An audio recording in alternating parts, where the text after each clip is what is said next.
Wankawan TV1. Sudah ya, Mas. Mas. Ya, dapat Mas. Terima kasih, Mas.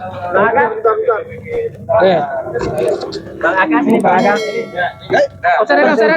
Bismillahirrahmanirrahim. Assalamualaikum warahmatullahi wabarakatuh. Waalaikumsalam warahmatullahi wabarakatuh. Terima kasih rekan-rekan media dan YouTuber yang sudah memenuhi undangan kami, dan hari ini sesuai dengan rencana yang sudah kami sampaikan, kami akan mengadakan konferensi pers sehubungan dengan telah dilakukannya pelaporan terhadap sejumlah nama, totalnya ada 7 orang yang berada di kubu Joko Widodo berkaitan dengan adanya dugaan tindak pidana yang kurang lebih sama dengan yang dilaporkan saudara Joko Widodo, yakni fitnah, pencemaran, menyerang kehormatan, yang itu semua sudah diterima oleh penyidik Polda Metro Jaya beberapa hari yang lalu. Nanti akan ada rinciannya dari Bung Gafur Sahaji. Namun ada beberapa hal yang penting dari tim advokasi yang mengadvokasi kasus ini, khususnya terkait laporan disampaikan oleh KRMT Roy Suryo Noto di Projo, yakni sebagai berikut. Yang pertama, sejak diundangkannya KUHP yang baru, Kitab Undang-Undang Hukum Pidana yang baru di 2023 yang lalu, yakni Undang-Undang Nomor 1 Tahun 2023 tentang KUHP, Undang-Undang tersebut ada jeda 3 tahun dan baru efektif berlaku per 2 Januari 2026. Namun yang menarik bahwa norma tentang pelanggaran fitnah, pencemaran, menyerang kehormatan itu tetap diadopsi dan menjadi satu kejahatan juga, sehingga meskipun ada KUHP yang baru, setiap orang siapapun tidak bisa atau tidak boleh melakukan penghinaan, pencemaran, menyerang kehormatan kepada siapapun dan dengan sarana apapun, termasuk melalui sosial media. Nah, dengan demikian bahwa hari ini kami ingin menguji 2 hal. Yang pertama, apakah prinsip-prinsip equality before the law, yang itu merupakan asas yang sangat prinsipal yang juga diadopsi dalam KUHP yang baru, artinya setiap warga negara berkedudukan sama di hadapan hukum, itu juga akan diperlakukan sama secara hukum oleh penyidik Polda Metro Jaya. Kenapa? Karena pada saat saudara Joko Widodo 30 April 2025 yang lalu membuat laporan polisi berkaitan dengan dugaan fitnah, pencemaran, dan menyerang kehormatan melalui sarana ITE, penyidik Polda Metro Jaya begitu gegap gempita cepat langsung melakukan proses penyelidikan dan penyidikan setelah menerbitkan LP. Nah, kita akan uji apakah jika laporan itu dilakukan oleh klien kami, KRMT Roy Suryo Noto di Projo, itu juga akan mendapat reaksi yang sama. Setidaknya saat ini kami apresiasi dari sisi penerimaan LP, sudah diterbitkan LP, tetapi tidak cukup dengan hanya menumpuk LP dalam berkas. Kami juga ingin melihat lebih lanjut apakah polisi juga equality dalam konteks melakukan penyelidikan dan penyidikan, bahkan menetapkan 7 orang tersangka yang dilaporkan oleh klien kami. Jadi tidak sekedar formilnya sudah diterima LP, tetapi tindak lanjutnya. Yang kedua, kami ingin tegaskan sikap kesatria klien kami yang tidak saja melaporkan peristiwa, tetapi spesifik juga menyebutkan nama-nama yang nanti juga akan dijelaskan Bung Gafur, yang itu mengkonfirmasi bahwa klien kami tidak ingin mengekstensifikasi laporan ini kepada banyak pihak, seolah-olah nanti akan banyak pihak yang tertuduh dilaporkan. Ini berbeda sekali dengan laporan saudara Joko Widodo yang saat itu hanya mengaku melaporkan peristiwa saja, tidak menyebut nama, tapi ternyata dalam LP yang dia tanda tangani itu justru sudah ada nama-nama. Bahkan nama-nama itu kan menjadi meluas, yang tadinya hanya 5 inisial, terakhir meningkat menjadi 12 orang terlapor, dan kita ketahui ada 3 layer saat itu. Layer pertama layer aktivis, layer kedua akademisi, dan layer ketiga itu adalah layer media atau YouTuber. Namun dalam perjalanannya kami bersyukur klien-klien kami yang ada di layer media atau juga YouTuber yang saat itu juga kami tangani, diantaranya mantan Ketua Komisi Pemberantasan Korupsi KPK Abraham Samad, tidak naik dalam konteks menjadi penyidikan dijadikan tersangka. Tetapi bukan itu poinnya. Poinnya memang sebenarnya apa yang dialami atau yang dilakukan oleh Roy Suryo dan kawan-kawan itu adalah konteksnya sedang melakukan penelitian yang memang kesimpulannya menyatakan ijazah saudara Joko Widodo palsu, bahwa tentu saja saudara Jokowi tidak akan senang dan juga pendukungnya akan kecewa berat, meradang, meronta-ronta, ya, gulung-gulung begitu ya, karena kesimpulan itu palsu. Itu hal yang lain, tetapi itu adalah konteks dalam konteks penelitian. Dan hari ini justru tidak ada konteks penelitian sama sekali. Apa yang dilakukan oleh kubu Jokowi melalui sejumlah nama, diantaranya adalah Mo1, Irjen Mo1, nanti ada penjelasan yang lainnya. Itu sama sekali tidak punya underlying sebagai peneliti atau apapun. Bahasa-bahasanya, bahasa frontal, bahasa yang tidak mungkin bisa ditafsirkan kecuali itu penghinaan. Kecuali itu adalah suatu penyerangan kehormatan. Jadi tidak butuh ahli, tidak butuh ahli bahasa, tidak butuh ahli sosiologi, tidak butuh ahli psikologi, tapi kita semua orang yang punya nurani, punya akal sehat, pasti akan setuju dan sependapat bahwa statement yang disampaikan oleh terlapor ini adalah tindakan-tindakan atau pernyataan yang terkategori menyerang kehormatan dan kemudian merendahkan marwah klien kami. Memang kami tak sampai hati untuk mengutip atau setidaknya mengcopy paste apa yang menjadi statement mereka karena terlalu menyakitkan ya, terlalu vulgar begitu. Namun yang jelas ketika polisi telah menerbitkan laporan, berarti memang statement itu layak untuk dilakukan penyelidikan dan penyidikan. Yang ketiga, ini sekaligus penegasan kepada kubu Joko Widodo bahwa saudara telah memulai perang terbuka dengan membuat laporan polisi pada 30 April 2025 yang lalu. Dan hari ini laporan yang dilakukan klien kami bukanlah perang yang dimulai oleh klien kami, tetapi ini adalah balasan terhadap siapapun yang ada di kubu Jokowi yang terus membela dan membela dengan serangan-serangan yang di luar nalar kami. Dan karena kita negara hukum, setiap tindak kejahatan apapun meskipun baru dugaan, maka sudah menjadi kewenangan hak dari klien kami untuk membuat laporan polisi. Jadi sekali lagi, kalau kami dulu sudah menyatakan siap melayani, meladeni apa yang akan dilakukan oleh kubu Jokowi dan seluruh pengikutnya, seluruh pentaklid butanya, hari ini kami tegaskan ini adalah bagian dari kesiapan kami, baik prinsipal maupun tim advokasi untuk menuntaskan. Dan kami minta dukungan seluruh rakyat Indonesia, karena apa yang diteliti oleh klien kami Roy Suryonoto di Projo itu bukan untuk dan atas nama kepentingan pribadi, tapi ini bagian dari perjuangan untuk menyelamatkan bangsa dan negeri ini dari legasi sejarah buruk pernah dipimpin oleh seorang presiden yang berijazah palsu. Itu harus kita tuntaskan. Dan saya menghimbau kepada saudara Joko Widodo, jika masih tersisa sedikit sikap negarawan dari saudara meskipun tidak lagi menjadi presiden, maka hentikanlah seluruh tuduhan-tuduhan yang tidak berdasar. Saudara telah menuduh ada orang besar di balik perjuangan klien kami. Saudara tidak membuktikan apa yang menjadi tuduhan saudara. Padahal saudara berulang kali menyatakan siapa yang mendalilkan, siapa yang menuduh, dia harus membuktikan. Maka hari ini kami katakan bahwa saudara telah menuduh ada orang besar di belakang kami, maka saudara harus membuktikan. Dan terbukti selain kami sudah melakukan berbagai bantahan bahwa ada orang besar, bahkan pada tanggal 31 Juli 2025 yang lalu kami sudah mengirimkan somasi kepada saudara Joko Widodo. Tetapi sampai hari ini tidak respon, dan saat itu ternyata memang intensitas tuduhan itu turun. Baru kemudian di tanggal 4 Desember 2025 saudara Joko Widodo kembali mengulangi tuduhan orang besar saat diwawancara oleh stasiun Kompas TV. Jadi sekali lagi, kehadiran Partai Demokrat yang juga melaporkan tuduhan orang besar meskipun tidak kepada saudara Joko Widodo, kepada orang-orang yang mengedarkan tuduhan yang kami yakini tidak mungkin lepas dari izin persetujuan atau tidaknya arahan dari saudara Joko Widodo, karena saudara Joko Widodo sendirilah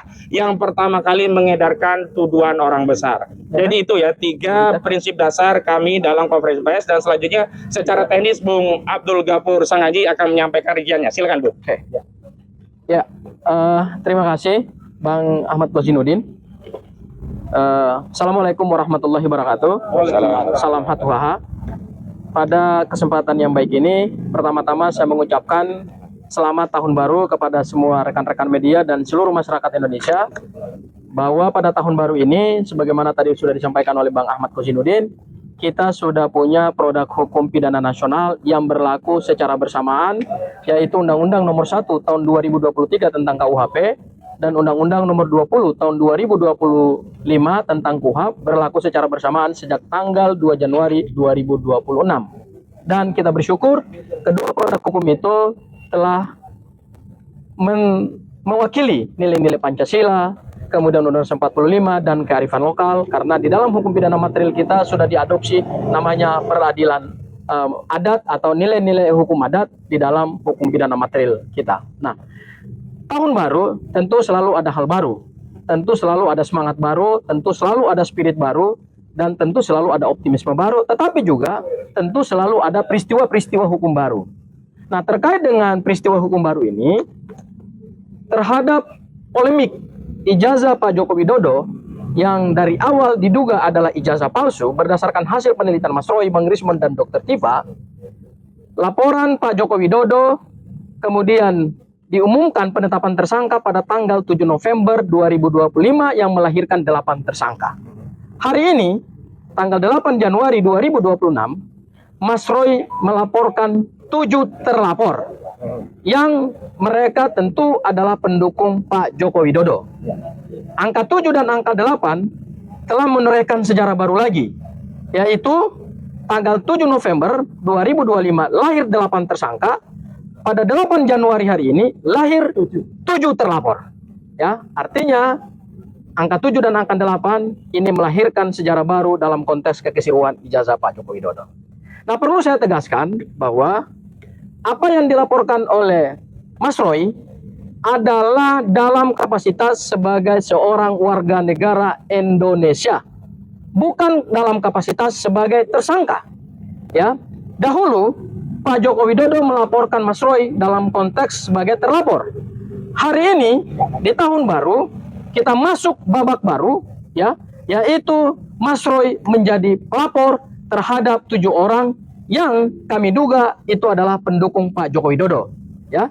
Dan yang dilaporkan oleh Mas Roy dalam konteks bukan karena merasa diserang atau bukan karena dalam konteks tuduhan ijazah palsu dia yang kemudian sudah naik dalam tahap LP Pak Joko Widodo, bukan itu konteksnya. Konteksnya adalah selama ini Mas Roy dituduh, ya, secara luar biasa, difitnah secara luar biasa terkait dengan kedudukan Mas Roy sebagai seorang warga negara yang harkat dan martabatnya dilindungi oleh konstitusi, dilindungi oleh semua kaidah-kaidah hukum pidana internasional, baik yang diatur di dalam Universal Declaration of Human Rights tahun 1948, ICCPR, International Convention on Civil and Political Rights, yang sudah kita ratifikasi dengan Undang-Undang Nomor 12 tahun 2005, dan semua kaidah-kaidah hukum pidana nasional kita, baik Undang-Undang Nomor 39 tahun 1999 tentang HAM, Undang-Undang Kekuasaan Kehakiman, dan 2 produk hukum pidana kita yang baru, yaitu KUHP dan KUHAP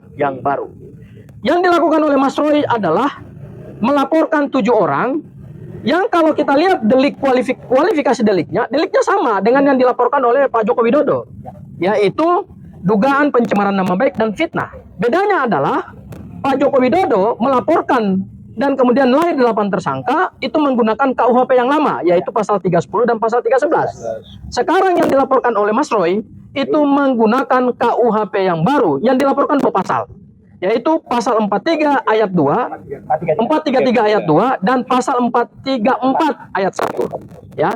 Di dalam hukum pidana kita yang baru ini, perlindungan terhadap kedudukan seorang warga negara dari fitnah dan pencemaran nama baik itu luar biasa.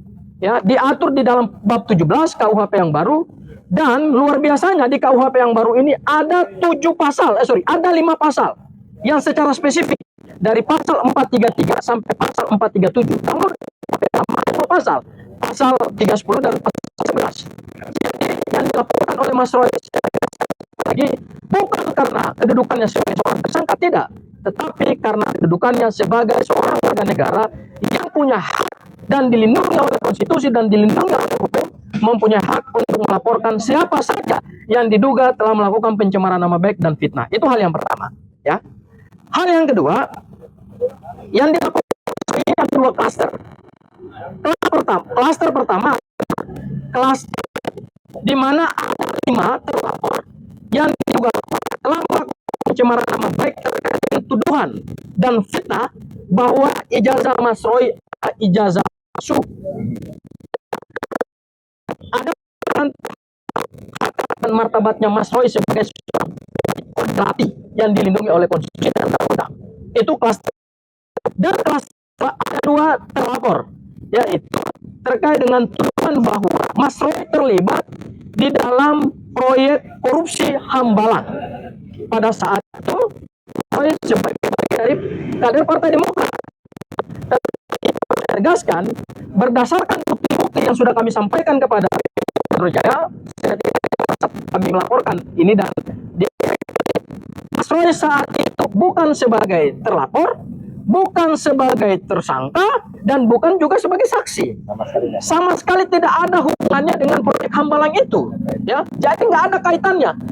Narasi-narasi yang dibangun oleh para fitnah dan penuduh seolah-olah Mas Roy, bahkan ada videonya, seolah-olah Mas Roy adalah bagian dari tindak pidana korupsi Hambalang. Ya, nah oleh karena itu dalam kesempatan yang baik ini kami meminta kepada Polda Metro Jaya agar laporan Mas Roy yang sudah naik tahap pro justisia, 7 terlapor itu telah diterbitkan LP-nya, dan kemudian LP-nya ini akan diproses sesuai dengan KUHP yang baru. Karena sudah pro justisia naik pada tahap penyelidikan, kami minta ada beberapa hal. Yang pertama, penyidik Polda Metro Jaya harus betul-betul menegakkan asas-asas hukum pidana yang diatur dalam KUHP baru dan KUHP baru. Ada 4 atau ada 5. Pertama, harus menjunjung tinggi asas profesionalitas, harus menjunjung tinggi asas proporsionalitas, harus menjunjung tinggi asas imparsialitas, dan harus menjunjung tinggi asas subsidiaritas. Profesionalitas artinya penyidik harus menjalankan kewenangan berdasarkan KUHP dan Undang-Undang Kepolisian dengan baik. Tidak boleh ada orang yang punya akses ke kekuasaan dilindungi, sementara ada orang yang tidak punya akses ke kekuasaan itu kemudian ditindak. Kami tidak mau dong. Dalam penegakan hukum, penyidik begitu menerima LP harus profesional. Yang kedua, penyidik juga harus proporsionalitas. Artinya, kami telah melakukan kajian yang mendalam terhadap materi laporan kami dan sudah diterima oleh penyidik Polda Metro Jaya antara perbuatan yang diduga perbuatan pidana, kemudian kami kaitkan dengan unsur-unsur delik yang ada dalam pasal-pasal, dan yang kemudian nanti bagaimana penerapan pasalnya, kami minta agar dilakukan secara proporsional antara perbuatan, antara delik atau unsur delik, dan antara penerapan pasal. Ini betul-betul harus dilakukan sesuai dengan prinsip negara hukum, rule of law, ya, due process of law. Dan yang ketiga adalah prinsip imparsialitas. Penyidik tidak boleh, karena ini laporannya adalah dari Mas Roy, tidak boleh kemudian nanti ke depan itu memilih-milih. Ya, kami harapkan 7 yang dilaporkan oleh Mas Roy itu jika ada bukti yang cukup, naikkan ke tahap penyidikan, kemudian juga tetapkan mereka sebagai tersangka. Supaya ini menjadi pembelajaran hukum kepada seluruh masyarakat Indonesia di dalam semangat dan suasana KUHP yang baru. Dan yang terakhir adalah kami minta juga hukum ditegakkan, jangan tumpulnya ke atas, tajam ke bawah. Jangan terhadap pendukung-pendukung Pak Joko Widodo dilindungi, kemudian terhadap Mas Roy dan kawan-kawan itu ditindak. Ini nggak fair. Ini nggak sesuai dengan prinsip negara hukum, karena kita sudah punya KUHP dan KUHP baru. Misalnya, yang hari ini seorang terpidana yang masih berkeliaran kemana-mana, yaitu Sylvester Matutina. Ini kan yang perlu ditindak nih. Kita sudah punya KUHP yang baru. Kewenangan kejaksaan sudah diberikan oleh KUHP. Kami minta supaya Sylvester Matutina segera dicari, ditetapkan DPO, kemudian dimanapun dia berada, ditangkap dan dipenjarakan. Sesuai dengan putusan pengadilan yang telah ingkrah. Dan yang terakhir adalah asas subsidiaritas. Penyidik Polda Metro Jaya harus betul-betul menegakkan hukum dengan baik, supaya tujuan hukum itu tercapai, yaitu adanya asas kepastian hukum, ada keadilan, dan kemudian ada kemanfaatan. Kami tidak ingin, jangan sampai laporannya Mas Roy hanya diterima pada tahap LP, kemudian naik tahap penyelidikan, tetapi kemudian tidak dilakukan pada tahap penyidikan dan tidak ada penetapan tersangka. Karena kenapa? Kami yakin terhadap bukti-bukti awal yang kami miliki. Dan berdasarkan ketentuan KUHP yang baru, alat bukti itu kan sudah diperluas menjadi 8. Ya, dahulu alat bukti hanya 5, sekarang menjadi 8. Salah satu 2 yaitu ada barang bukti dan kemudian bukti elektronik. Dan berdasarkan laporan yang kami sampaikan kemarin, kami basisnya adalah bukti-bukti elektronik, dan kemudian akan ada saksi yang kami hadirkan juga, dan akan ada juga ahli-ahli yang kami hadirkan. Ya, siapa 7 orang itu tentu nanti Mas Roy yang akan menjelaskan secara lebih rinci.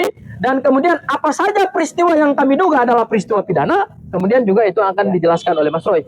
Mungkin tambahan saya minta kepada Bang Samsir selaku salah satu tim kuasa hukum juga yang mendampingi saat itu. Silakan Bang Samsir. Terima kasih. Assalamualaikum warahmatullahi wabarakatuh. Terima kasih kawan-kawan semua sudah hadir seperti undangan kita untuk datang meliput pada acara hari ini. Mengenai perkara ijazah saudara Joko Widodo yang pada awalnya sudah diteliti oleh Bapak Roy Suryo ini sebagai seorang peneliti, ini sebenarnya sesuatu yang memang jauh dari sasaran kalau beliau sampai dipidanakan. Karena memang apa yang diteliti oleh beliau dan kawan-kawannya itu adalah memang ijazah yang sudah beredar di masyarakat, sehingga pada saat dia teliti itulah yang dia sebutkan kalau ijazah tersebut adalah 99,9% adalah palsu. Kemudian kita berlanjut kepada proses yang baru saja kita dapatkan LP-nya itu tanggal 6 Januari 2026 kemarin. Nah, masalah yang demikian mudahnya mestinya untuk dibuktikan oleh saudara Joko Widodo berlanjut-lanjut sampai menyeret banyak orang yang membuat berita yang mencemarkan nama baik, termasuk juga fitnah yang dilakukan oleh orang-orang yang memang tidak mengerti mungkin ya. Tapi hal ini sengaja, bukan sengaja ya, kita harus mendudukan masalah hukum hal seperti ini. Jangan dianggap biasa aja terus melebar kemana-mana, sehingga orang-orang yang tidak tahu atau memang tahu tapi ingin menjatuhkan, dia harus bertanggungjawabkan perbuatannya dan harus mendapat pelajaran juga bagi yang lain. Saya akan mendampingi pada saat pelaporan kemarin. Saya pikir itu yang bisa saya dapatkan. Makasih. Assalamualaikum warahmatullahi wabarakatuh. Pak Azam ada yang mau ditambahkan? Ya, ada tambahan sedikit ya. Jadi begini, ini bukan soal kebetulan. 7 orang yang dilaporkan kok tepat mantan 7 presiden. Jadi saya kira menarik ini antara 7 dan 7 ini. Jadi saya kira dilanjut. Ya, baik. Assalamualaikum warahmatullahi wabarakatuh. Ya, pertama-tama saya aturkan terima kasih atas dukungan, support dan semuanya atas perkenannya saya membuat lapor. Jadi sebelum saya membuat laporan ini, saya tentu saja secara etika meminta izin kepada tim lawyer ya, artinya yang di bawah koordinasi Pak Abraham Samad, di bawah koordinasi litigasinya di bawah koordinasi Pak Petrus Celestinus, dan di bawah koordinasi non litigasi Pak Ahmad Kosinuddin. Dan pada saat itu ditunjuk lawyer langsung yang mendampingi saya pada saat laporan kemarin, yaitu ada Bang Abdul Ghafur Sangaji, ada Bang Asam Khan, ada Bang Maidi, ada Bang Samsir Siregar, dan juga ada Samsir Jalil. Samsir Siregar. Dan juga saya terima kasih untuk pendukung yang selalu menyertai kita ya, ibu-ibu dari ARM, yang juga dari teman-teman semua, dari YouTuber juga, ada Michael di sini juga, yang ada kaitannya juga sih gitu dengan perkara ini. Jadi nanti saya sampaikan. Jadi intinya begini, ya, pada hari Senin kemarin saya datang ke SPKT, Sentra Pelayanan Kepolisian Terpadu, ya, untuk membuat atau membuka laporan polisi, dan sudah keluar STTLB-nya /B /1/1/2026 SPKT Polda Metro Jaya, laporan saya, ya. Saya dengan mohon maaf harus saya tutup beberapa yang sifatnya krusial, bukan apa-apa karena saya menghormati privasi saja. Dan saya telah melaporkan 7 orang. 7 orang itu ada rincinya, tapi yang dalam laporan ini memang disebut dan kawan-kawan. Ya, tapi dan kawan-kawannya pihak penyidik sudah mendapatkan karena kami sudah menyerahkan laporan berupa detail intinya seperti ini, lengkap dengan ada penjelasan di dalamnya tentang orang-orangnya, tentang buktinya, screen capture-nya, link-nya, bahkan juga transkripnya sudah kita berikan semuanya. Petunjuk dan buktinya ada. Jadi kenapa kita melaporkan pasal 433 ayat 2 dan 434 ayat 1 di KUHP yang baru? Karena itu yang terkait langsung dengan peristiwa yang saya alami. Jadi ini merupakan satu spin yang luar biasa jahat ya, gitu. Karena penelitian yang kami lakukan bertiga awalnya dan didukung oleh teman-teman yang lain dari tim akademisi dan juga dari TPUA dan juga tim aktivis adalah tentang dugaan ijazah palsu yang dimiliki oleh Presiden ke-7 Indonesia Joko Widodo. Yang kesimpulannya adalah 99,9% palsu. Dan dengan enaknya para pendukung Joko Widodo itu kemudian membalik begitu saja, mengatakan ijazah saya palsu. Ada yang mengatakan ijazah S1 saya palsu, ada yang mengatakan ijazah S2 dan S3-nya juga palsu. Dan nanti saya akan tunjukkan kepada teman-teman semua, ya, kalau Jokowi itu dulu mau bersifat negarawan dan mau terbuka, tunjukkan saja ijazahnya, selesai. Orang bisa lihat, bisa menguji ijazah itu benar apa enggak. Mau tanyakan ke Universitas Gadjah Mada, mau tanyakan ke Universitas Negeri Jakarta, silahkan. Ya, nanti di bagian akhir saya tunjukkan. Tapi yang jelas, setelah lucu, semalam, tepatnya dua malam sebelumnya, lawyer kami, ya, Pak Gafur Sangaji, memang sudah menyampaikan, ya, acara hari ini. Dan pada saat itu juga sudah mulai ada yang kelihatan kayak cacing kepanasan, ya, gitu, bingung dia, gelisah apa. Dan semalam ada yang lebih gelisah lagi. Semalam di salah satu TV ada yang sudah pakai baju tahanan, ada yang buka kaos dan kaosnya kaos tahanan, calon kali, ya, gitu. Dan maka pada hari ini mohon didengarkan baik-baik, ya, gitu, tanpa kemudian bersifat mendahului pihak kepolisian. Nama-nama terlapor, inisialnya akan saya sebut, ya. Inisial yang pertama adalah A. Inisial yang kedua adalah B. Inisial yang ketiga adalah D. Inisial yang keempat adalah F. Inisial yang kelima adalah L. Inisial yang kelima adalah U. Dan inisial yang enam adalah U. Dan inisial yang ketujuh adalah V. Jadi A, B, D, F, L, U, V. Itu adalah orang-orang yang kami laporkan dan ada di dalam detail penjelasan yang sudah ada di dalam laporan kepolisian nomor STTLB garis miring B garis miring 114 garis miring 2026 SPKT Polda Metro Jaya. Saya jelaskan lagi. Jadi memang ada dua klaster. Klaster yang pertama, saya dituduh berijazah palsu, ya. Jadi ijazah saya dari S1 dari UGM ini dituduh palsu. Ini ya, jelas betul. Ini silakan difoto, silakan dianalisis. Ya, kalau ada orang ya silakan diuji luminant gradient. Silakan diuji apapun. Kalau ini apa ijazahnya. Kemudian kejujuran, ya. artinya butuh kejujuran. Kemudian ijazah S2 saya dari UGM juga. Ini Silakan diuji. silakan diuji juga. Ini saya magister kesehatan, makanya di belakang saya ada MKes-nya. Kalau tadi gelarnya di depan ada doktorandesnya. Dan saya S3.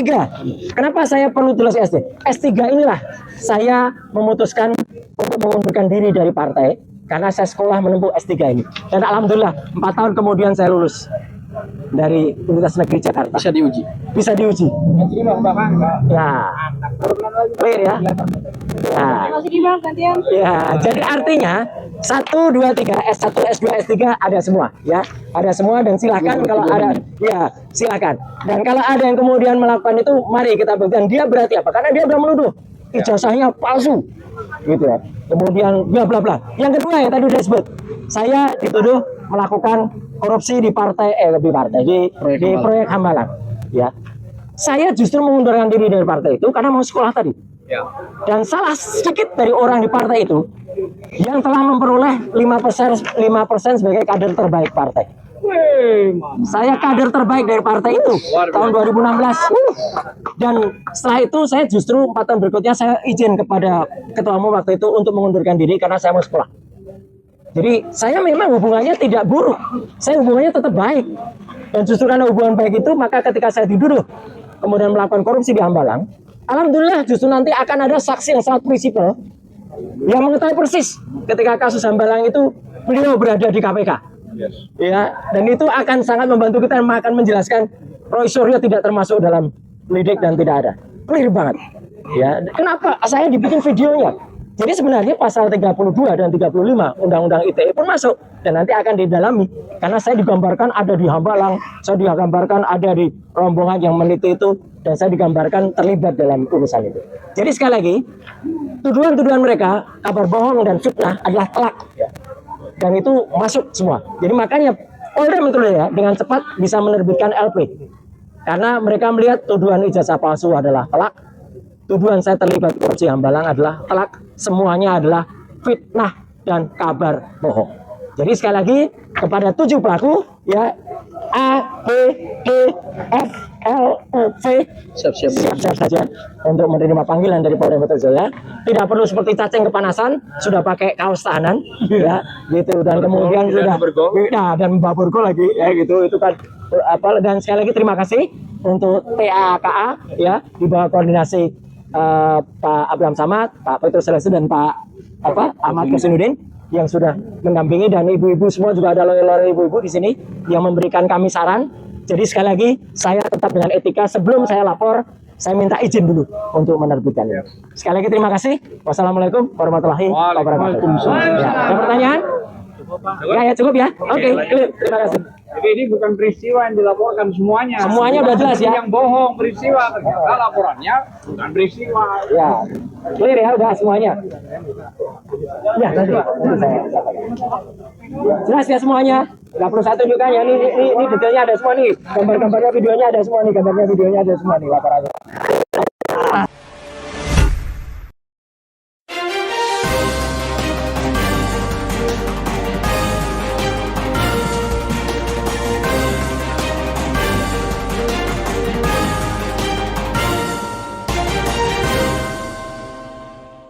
One Kawan TV 1.